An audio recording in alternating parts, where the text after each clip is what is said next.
Assalamualaikum warahmatullahi wabarakatuh. Berjumpa kita sekali lagi dalam kelas sains tahun 5. Baik, ini merupakan kelas ketiga, video ketiga yang cikgu buat untuk kelas kamu.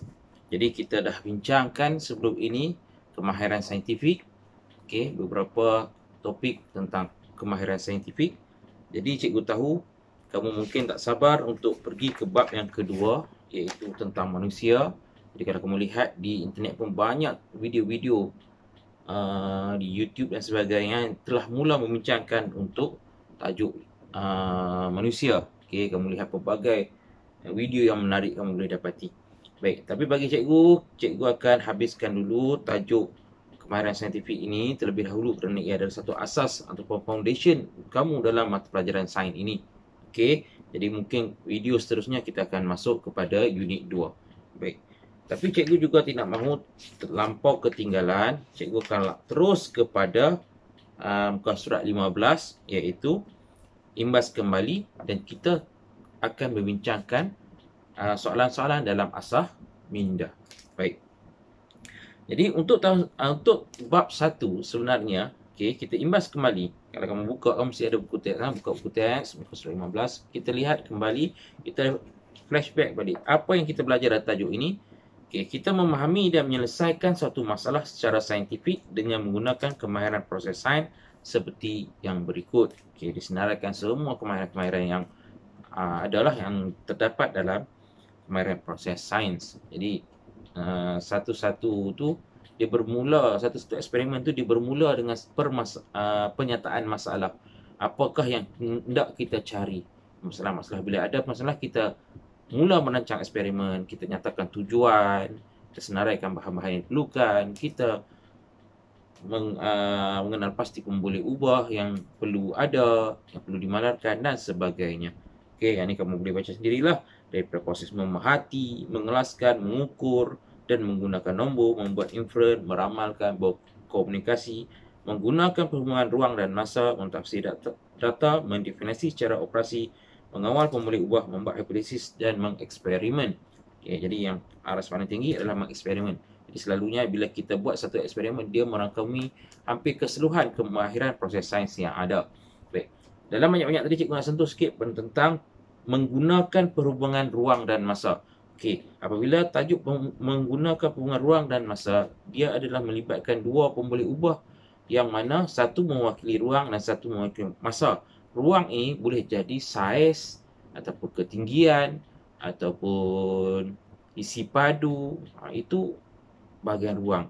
Dan dia mesti kita kaitkan dengan masa. Sama ada kita ambil dalam bentuk minit, saat, jam, hari, minggu dan sebagainya. Jadi apabila dua-dua ni kita gabungkan, kita akan lihat dua-dua tu kita gunakan kedua-duanya, maka kita sedang membuat satu hubungan dua pemboleh ubah tadi yang berkaitan dengan masa dan juga ruang. Maka kita telah menggunakan kemahiran proses sains tersebut. Dan bila kita buat satu pernyataan terhadap dua pemboleh ubah itu, maka terjadilah satu hipotesis. Baik, sekarang kita lihat kepada soalan asah minda. Okey, soalan asah minda bukan surat 15. Ini kamu perlu buat, jadi kamu dengar betul-betul jawapan dia, bagaimana cara nak menjawab, dan kamu perlu tulis dalam buku tulis kamu. Okey, bila sebagai kerja tugasan kamu lah. Baik, nombor 1, berikan inference yang sesuai bagi situasi yang berikut. Jadi kamu kena ingat dalam kepala, apabila sebut saja inference, maksudnya kita memberi sebab secara munasabah. Okey, memberi sebab terhadap pemerhatian yang kita nampak. Okey, jadi rangsangannya diberi satu gambar, kayu balak yang besar terapung di atas permukaan air. Itu dia punya pemerhatian, apa yang berlaku. Jadi kita kena beri sebab. Kita tanya balik diri kita, kenapa balak itu terapung di atas permukaan air? Ini tajuk ini kamu dah belajar pada tahun 3. Tenggelam, timbul. Okey, bila sebut tenggelam, timbul, mesti kamu kaitkan dengan perkataan ni, iaitu ketumpatan. Jadi satu benda tu tenggelam dan timbul disebabkan oleh ketumpatan. Mesti ingat tahun 3 dah belajar ketumpatan. Okey, jangan kamu kaitkan dengan istilah berat. Jadi istilah berat itu definisi dia berbeza. Okey, dia mungkin berbeza berat. Satu benda tu mungkin berbeza berat pada tempat yang berlainan. Tapi dalam bumi tak nak masalah lah. Sebab graviti dia sama. Sebab dia ada kaitan dengan graviti. Tetapi apabila dia berada pada graviti yang berbeza, dia akan mengakibatkan berat satu benda itu terjejas, berbeza. Manakala ketumpatan dia tetap walau di mana saja benda itu diletakkan. Kerana dia adalah satu ketumpatan. Kita nak lihat kuantiti jisim, kuantiti jirim yang terdapat dalam bahan tersebut. Jadi kalau kita ada satu bahan, kita nak tengok apa kandungan. Secara mudahnya kalau kita sebut, kalau satu benda tu, beg ke apa, berapa banyak isi yang ada dalam tu. Okey, manakala beg yang sama besar, saiz dia sama, tetapi isi dia tidak atau kurang daripada beg yang pertama. Beg pertama kita isikan dengan 50 biji bola tenis. Manakala beg yang kedua kita hanya isikan dengan 25 biji bola tenis. Padahal kedua-duanya sama besar. Maka yang mana kurang bola tu, isi dia yang agak kurang, maksud dia kita sebut dia kurang tumpat. Maka bila kita buat eksperimen, dia akan berada di atas, dia akan timbul, makanan yang tumpat akan tenggelam. Jadi dia berdasarkan kepada isi dalam dia, kuantiti jirim. Dia tidak melibatkan berat sebenarnya. Jadi bila kita tengok dia terapung, mesti kamu ingatlah.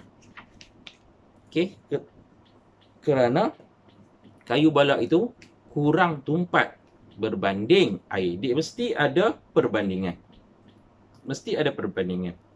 Okey, pertama-tama ketumpatan lah. Kita nak beritahu air itu duduk di bawah sebab dia lebih tumpat. Okey, kayu balak yang berat tu duduk di atas sebab dia kurang tumpat. Okey, jadi dia kena tengok dua-dua ni yang mana tumpat duduk di bawah. Maka kayu balak kurang tumpat berbanding air. Maka kita tahulah air itu lebih tumpat. Maka air yang lebih tumpat akan berada di bawah. Okey, itu jawapannya. Cikgu ulang sekali lagi. Soalan dia tanya beri inference. Maka kamu kena bagi tahu jawapan. Okey, kamu boleh salinlah. Kayu balak yang besar terapung di atas permukaan air. Itu adalah pemerhatian.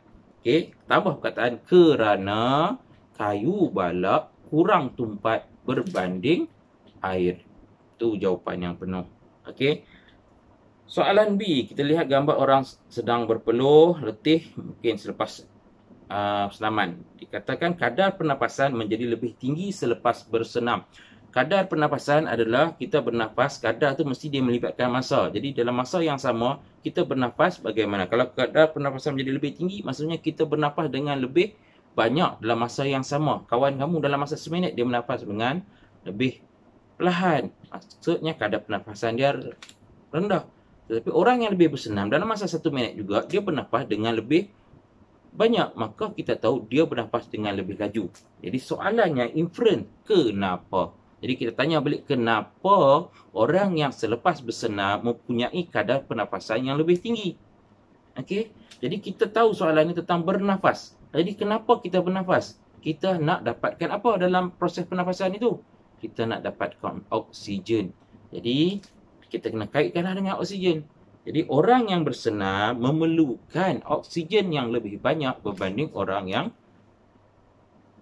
melakukan aktiviti ringan. Okey.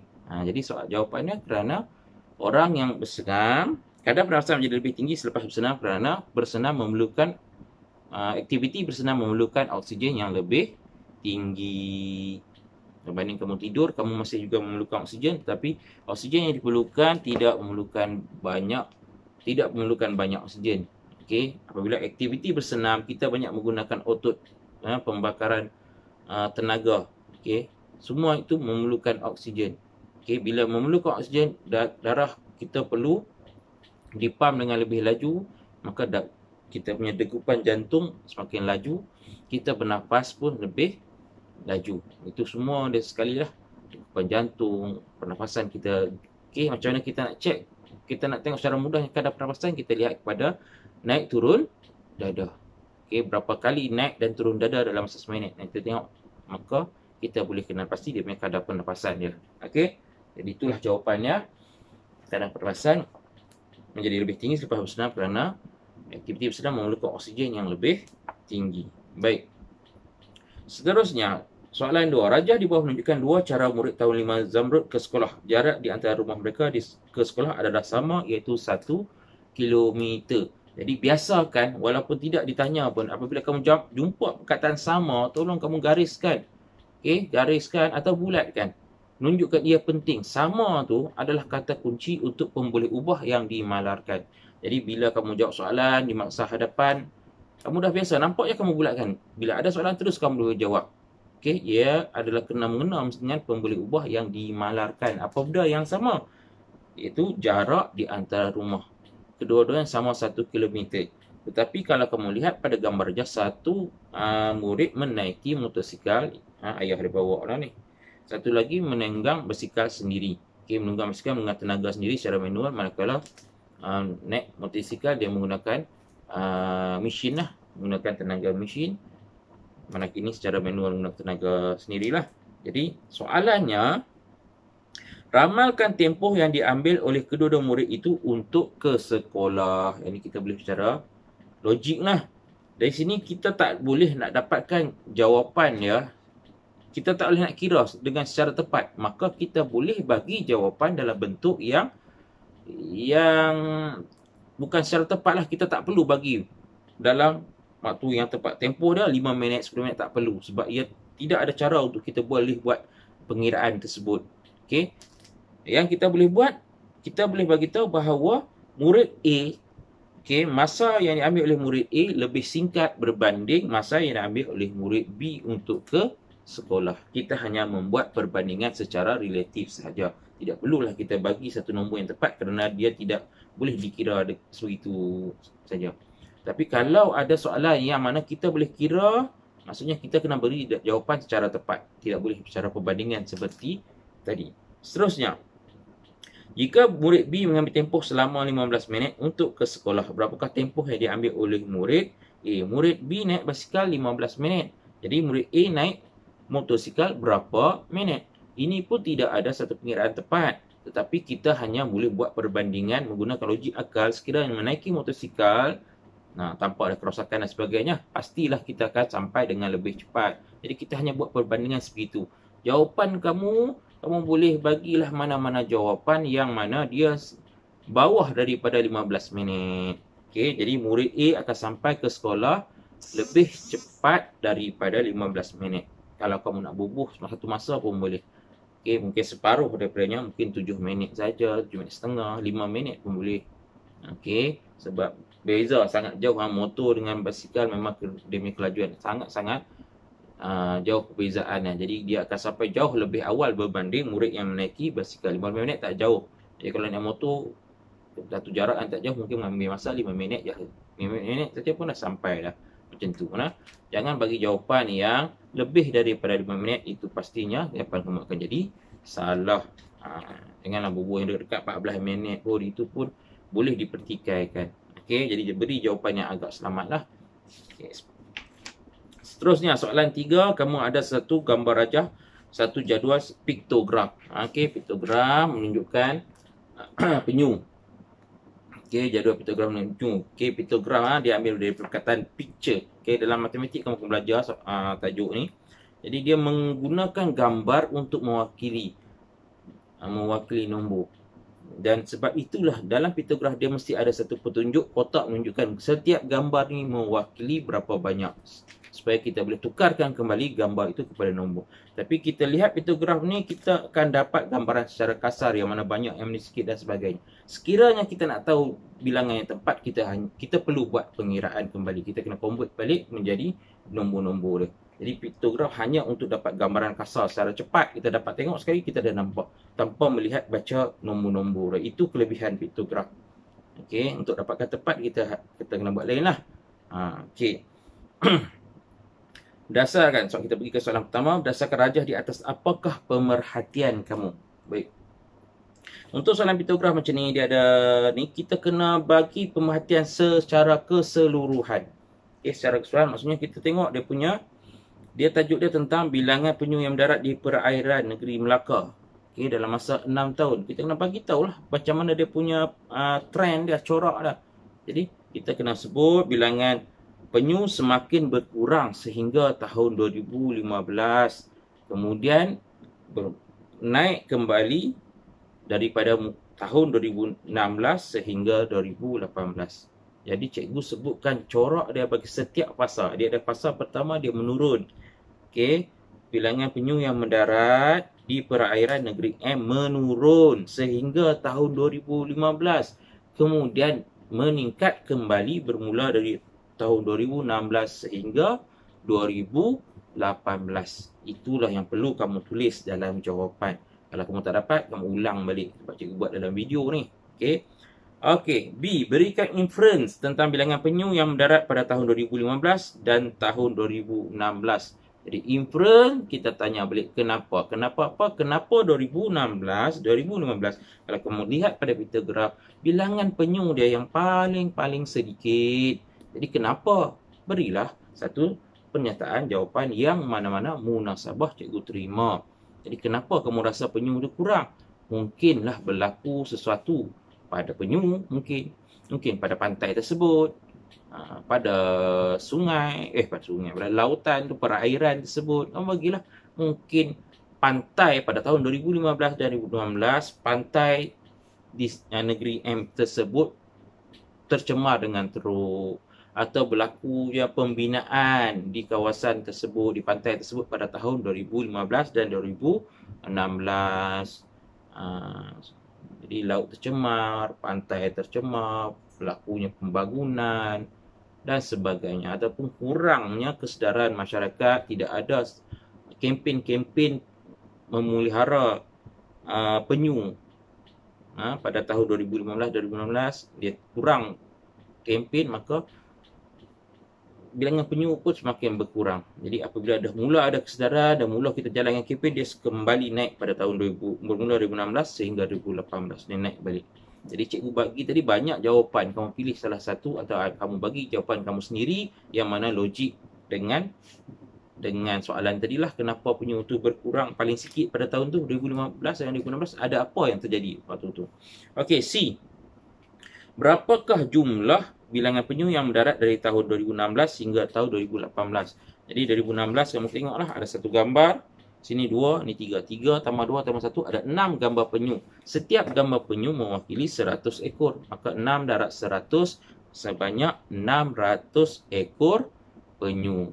Okey, kita darab dengan ni. Dalam petunjuk ni dia mewakili setiap gambar-gambar yang ada di sini. 1 2 3 4 5 6. 6 darat 100, 600 ekor penyu. Baik. Nombor 4, kelaskan objek berikut berdasarkan ciri-ciri yang dikenal pasti. Okey. Jadi pengelasan dia boleh banyak, macam-macam ciri yang punya. Tapi kita lihat ni apa yang kita boleh asingkan. Mungkin bahan dia, mungkin jenis, fungsi, tugas, kat mana dia letak. Jadi kalau kita perhatikan, yang cikgu boleh letakkan dia satu kumpulan adalah pensel, penembuk lubang dan juga stapler, kerana itu semua alat tulis. Senduk, glove tu dengan cerek adalah alat-alat untuk memasak dari satu geng. Jadi kita letakkan dua kumpulan. Jadi kamu boleh, tak payah lukis, kamu tuliskan saja. Alat tulis sebelah, alat memasak sebelah. Itulah proses pengelasan. Mudah saja. Soalan 5. Okey, satu ujian. Okey, menggunakan kertas limus. Okey, jadi kamu lihat ni, dia ada kotak-kotak. Ini bukan kotak kosong. Itu adalah warna yang terjadi. Kalau kita uji dengan kertas limus biru, apa jadi pada bahan J? Kita tengoklah pada kotak tu. Kalau kotak tu warna biru, maksudnya dia tidak ada perubahan lah. Biru jadi biru. Manakala bahan J juga, apabila diletakkan kertas limus merah, kamu tengok kotak di bawah tu, kotak tu berwarna biru. Maksudnya kertas limus merah tu telah bertukar menjadi biru. Itu maksud ni. Jangan ingat ni kotak kosong. Tak. Dia warna tu mewakili warna apa yang berlakunya perubahan. Kalau warna tu sama dengan kertas limus tu, maka tidak ada perubahan. Soalan pertama, ramalkan sifat kimia bagi bahan K dan M. Bahan K dan M kedua-duanya keputusannya sama, iaitu kertas limus biru akan jadi merah, kertas limus merah menjadi tetap juga merah. K macam tu, M pun macam tu. Maka ini tentang sifat kimia lah. Kalau sifat kimia dia merujuk kepada asid, alkali dan neutral. Itu sifat kimia. Jadi kita nak tengok biru menjadi merah, merah kepada merah. Kedua-dua K dan M mempunyai tindak balas yang sama. Maka dia adalah sifat kimia yang sama. Tapi sifat kimia apa? Kita ingat balik. Ingat balik ini. A, B, M. Dalam tajuk asid, cikgu ajar A, B, M. Iaitu asid biru merah. iaitu asid menukarkan kertas limus biru kepada merah. Jadi kena ingat ABM, asid menukarkan kertas limus biru kepada merah. Okey, kalau alkali terbaliklah. Alkali menukarkan kertas merah kepada biru. Kamu hanya hafal satu, kamu akan dapat satu lagi. Okey, kalau bukan tak sama yang macam kamu hafal tu, makanya dia satu lagi lah. Kalau asid biru merah, kita tengok biru kepada merah, maka dia adalah sejenis asid. Kalau kamu tengok tadi merah ke biru, maka dia satu lagi lah, iaitu alkali. Dalam kes ni biru kepada merah, ABM, asid biru merah, maka dia adalah K dan M adalah asid. Apakah definisi secara operasi bagi alkali? Baik, definisi secara operasi maksudnya kita sebut dia alkali, kita kata dia alkali, macam manakah cara nak tunjukkan dia tu alkali? Apakah operasi, apakah tindakan yang kita buat yang menunjukkan bahawa dia sejenis alkali berdasarkan eksperimen ni lah.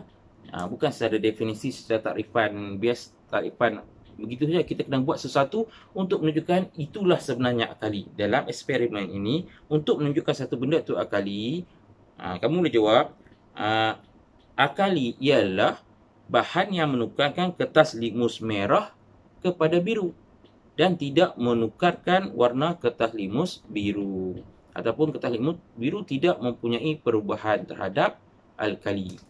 Okey, cikgu bagi dua ni ya. Pertama cikgu sebut tentang kertas limus merah dan kertas limus biru. Okay, ulang balik. Definisi bagi alkali. Alkali ialah bahan yang menukarkan kertas limus merah kepada biru dan tidak menukarkan warna kertas limus biru.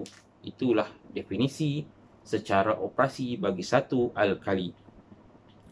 Apakah padanan bahan yang antara padanan bahan yang berikut yang manakah bersifat alkali, tandaikan right pada kotak yang betul. Jus limau dan juga air kapur dan sabun. Baik, alkali sifat dia secara umum tidaklah satu ujian yang tepat, tetapi kebanyakannya hampir semuanya dia adalah bersifat dia licin dan juga rasanya pahit.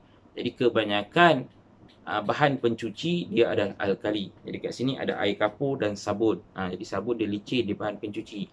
Okey, jadi jus limau dan cuka dia rasanya masam. Itu pun bukan satu ujian yang total yang betul-betul tepat, tetapi kebanyakannya bahan asid dia berasa masam. Jadi kalau nak pilih yang mana alkali, semestinya air kapur dan juga sabun. Baik, soalan 6. Apakah hubungan ruang dan masa bagi situasi di atas? Okey. Ni dia ada gambar. Okey. Gambar, kalau jangan salah faham, gambar ini merupakan anak pokok yang sama. Anak pokok yang sama, bukan ada 1 2 3 4 5 tak. Dia adalah pokok yang sama. Selepas ditanam, selepas 2 hari jadi yang kedua, selepas 2 hari dia 2 hari, maknanya 2 4 6 8. Ini setelah 8 hari lah ni. Pokok ni setelah 8 hari yang hujung sekali dia 2 4 6 8. Jadi ini pokok yang sama. Jadi selepas 8 hari dia jadi macam ni. Tapi dia selang 2 hari dia ambil gambar. Selang 2 hari dia ambil gambar. Begitu. Ini pokok yang sama. Jadi kita nak tengok hubungan antara ruang dan masa bagi situasi di atas. Okey, jadi ruang yang dalam kita ni adalah saiz anak pokok ataupun ketinggian anak pokok. Itu mewakili bahagian ruang. Bagi masa, hari. Tempoh masa kita ambil hari. Jadi kita semacam kita membuat satu hipotesis lah.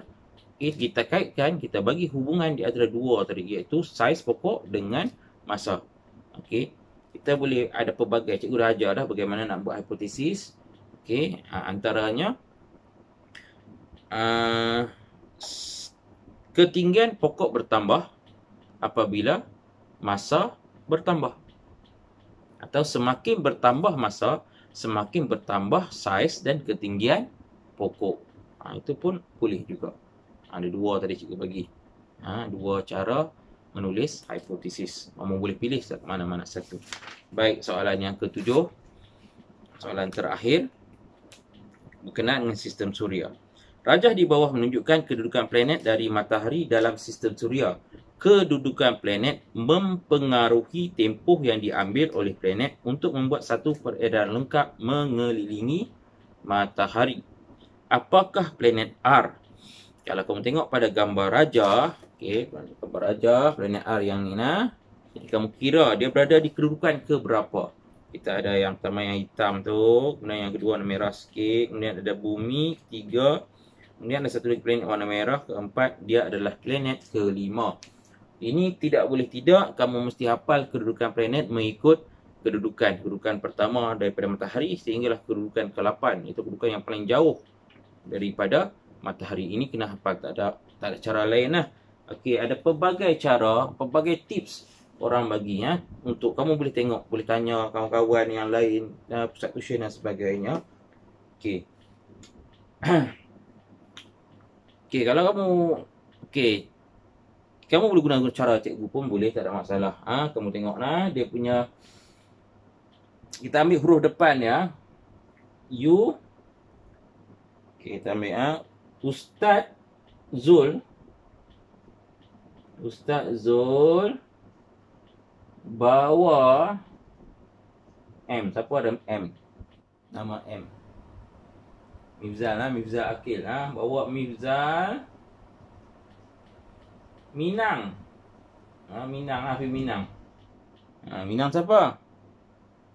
Z siapa Z? Zahra Alia. Zahra. Okey, Ustaz Zul bawa Mifzal Minang Zahra. Okey. Tapi bukan Mifzal nak Minang Zahra tu, dia pergi teman je Ustaz Zul ni untuk N. Siapa nama N? Tu siapa? Tu Najib. Bolehlah nama siapa yang ada huruf N kat situ. Okey, jadi Ustaz Zul bawa Mifzal Minang Zahra untuk Najib. Jadi sebenarnya kita nak ambil huruf depan. Jadi kita buat mnemonik ni untuk kamu ingat, mudah kamu nak ingat dia punya susunan tu, huruf depan dia tu. Kalau Ustaz mula dengan U, dia mewakili, kita dah 1, 2, 3, 4, 5, 6, 7, 8. U mewakili Utarid, Z untuk Zuhrah, B untuk Bumi, Yuzal untuk Marikh, M untuk Mushtari. Inilah planet kelima yang kita cari tadi. Mushtari, Zuhal, Uranus dan juga Neptun. Okey.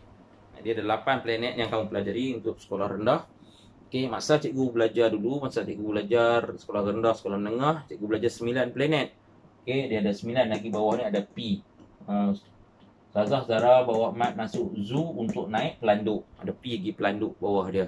Tetapi planet yang ke-9 tu, planet Pluto, telah dilucutkan pengiktirafan sebagai sebuah planet. Bukan kata Pluto tu tak ada. Pluto tu masih lagi ada. Tetapi berdasarkan ciri-ciri yang ada pada Pluto, dia tidak diiktiraf sebagai sebuah planet. Tapi entiti tu masih ada lagi kat situ. Ada Pluto tu kat situ. Tapi dia bukan dikenali sebagai planet. Jadi sebab tu lain sikit, cikgu dulu hafal lain. Ustazah Zahra bawa Mat masuk zoo untuk naik pelanduk. Ada P kat bawah. Ini kamu buat Ustaz Zul bawa Mifzal Minang Zahra untuk Najib. Okey. Okey, kamu boleh tengok itulah. Jadi dia nak planet A, planet yang kelima, maka dia adalah planet Mushtari. Okey, kalau kamu tengok gambar tu, ada sikit tak kena lah. Sepatutnya planet Mushtari adalah planet yang paling besar. Jadi kamu kalau tengok ni, nampak macam planet Zuhal yang lebih besar daripada Mushtari.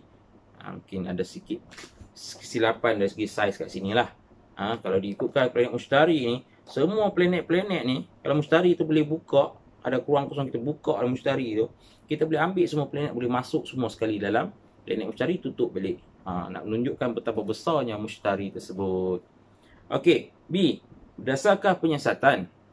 Di atas nyatakan pemboleh ubah dimanipulasi. Pemboleh ubah PM lah, pemboleh dimanipulasi. Itu cikgu sebut tentang pemboleh ubah dimanipulasi adalah satu pemboleh ubah yang kita kawal. Tetapi itu untuk satu eksperimen yang kita jalankan sendiri dalam amal. Yang ini pula satu fenomena. Kalau satu fenomena, kita bukanlah benda yang kita boleh kawal. Tak, tetapi kita tahu PM ni, pemboleh ubah manipulasi ni, dia mengawal pemboleh ubah bergerak balas. Jadi untuk lihat pemboleh ubah bergerak balas, kita tengok apa yang kita nak tengok sini. Apakah kejadian yang kita nak perhatikan dalam cerita ni adalah masa planet itu bergerak. Jadi masa planet tu bergerak adalah pemboleh ubah bergerak balas. Jadi masa dia bergerak tu dipengaruhi oleh apa? Siapa yang menyebabkan ada yang lambat ada jauh? Dia dipengaruhi oleh jarak planet tersebut. Maka jarak itu dijadikan sebagai pemboleh ubah dimanipulasi. Itu yang pertama. Yang kedua, kamu juga boleh ambil dalam soalan. Dia kata, kamu baca rajah di bawah menunjukkan kedudukan planet dari matahari dalam sistem suria. Kedudukan planet mempengaruhi tempoh. Okey. Kedudukan planet mempengaruhi tempoh.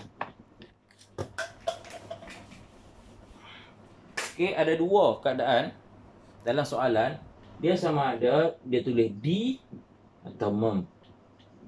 Okey, cikgu selalu suruh kamu selalunya terbalik ya, nampak.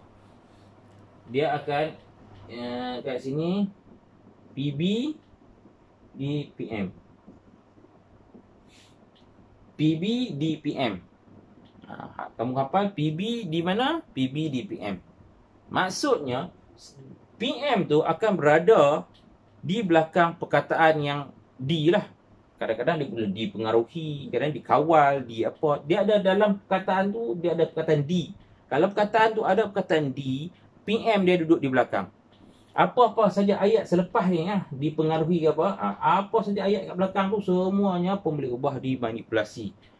Tetapi untuk soalan kamu dia mem, maka mem terbalik, PM duduk depan. PM mempengaruhi PB. Okey, kita tengok ayat sebelum perkataan mempengaruhi. Kedudukan planet. Jadi kedudukan planet adalah PM. Dia mempengaruhi, apakah ayat selepas mempengaruhi? Tempoh masa yang diambil planet untuk membuat satu peredaran lengkap. Itu semua tu adalah pemboleh ubah bergerak balas. Jadi pemboleh ubah yang dimanipulasi, kamu ambil hadapan kedudukan planet. Pemboleh ubah bergerak balas, kamu ambil yang belakang, iaitu tempoh yang diambil oleh planet untuk membuat satu peredaran lengkap mengelilingi matahari. Semua tu sekali kita ambil. Itulah jawapan kamu. Okey, nampak panjang kan? Nampak macam terrornya bijak kan? Tak, kita ambil saja dalam ni sebenarnya. Okey, cara kamu mendapatkan jawapan. Okey. C. Bina hipotesis bagi maklumat yang dikenal pasti berdasarkan pemerhatian dalam penyiasatan ini. Apakah maklumat? Inilah. Maklumat adalah pemboleh ubah yang dimanipulasi dan pemboleh ubah bergerak balas yang baru saja kamu kenal pasti tadi. Itulah dua maklumat yang kamu dapat. Berdasarkan dua maklumat tu, buat bina hipotesis. Okey, kalau kamu tengok, kalau perhatikan, yang mana berada makin dekat, dia masa nak pusing tu, dekatlah. Maka sekejap sampai. Jadi hipotesisnya, semakin bertambah jauh kedudukan planet dari matahari, semakin bertambah tempoh masa yang diambil oleh planet untuk membuat satu peredaran lengkap mengelilingi matahari. Jadi coraknya bertambah. Okey, kedudukan planet bertambah jauh. Okey, masa dia bertambah masa dia.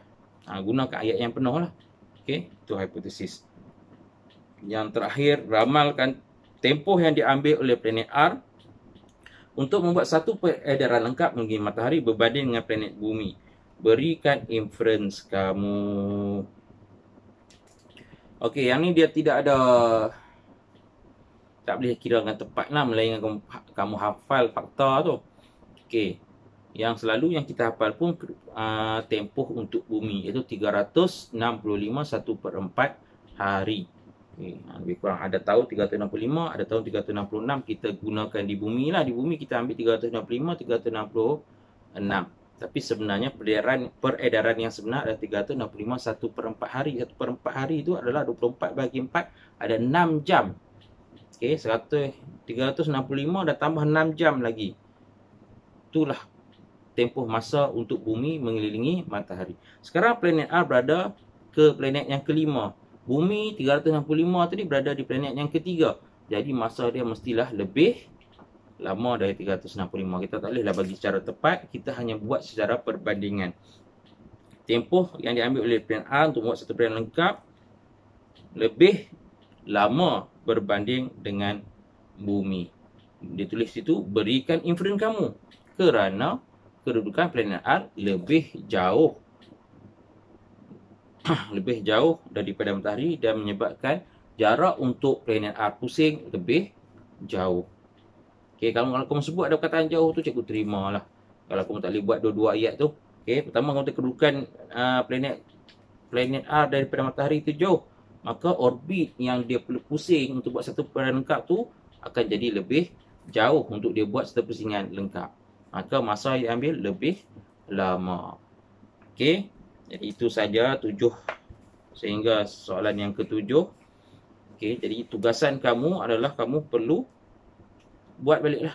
Okey, dapatkan daripada apa yang cikgu cerita tadi, kamu dengar betul-betul, dapatkan jawapan dan salin dalam buku latihan kamu.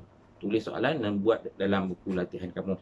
Okey, sekian saja daripada cikgu. Jadi lepas ni kita akan masuk pada tajuk manusia. Jadi sekian, terima kasih.